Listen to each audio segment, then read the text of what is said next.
ასეთი აზრი რუსთაველ ლოგიკაში კორნელი კეკელიძის ხაზით გაბატონებული, რომ რუსთაველი დასცინის ისლამს, აი მაგალითად უწოდებს მას ესე იგი ყურანს ჩმახულსო. არადა ნახეთ ხო, იქ ამბობს რომ მათ ხელთა ქონდა მუსაფი ყოველნი იკითხვიდიან, მტერდაცემული ვეგონი არ ვიცი რაც ჩმახვიდიან, როგორც ასეთი და კორნელი კეკელიძის ლოგიკით ესე იგი ყურანზე ამბობს, ისლამზე, მოლებზე ამბობს, რომ ისინი ჩმახავენ. ეს ასე არ არის ჩემი აზრით, კონკრეტულად ჩმახვიდიან არ იხსენიება მუსაფის კონტექსტში, ამბობს ასე, მათ ხელთა ქონდა მუსაფი, ყოველნი იკითხვიდიან, ხო არ ამბობს რომ მათ ხელთა ქონდა მუსაფი, არ ვიცი რაც ჩმახვიდიან.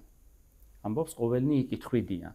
და მტერდაცემული ვეგონე, არ ვიცი რაც ჩმახვიდიან, მიემართება არა მხოლოდ სასულიერო პირებს, არამედ ყველას, ვისაც ის ასე გონია. და რატო?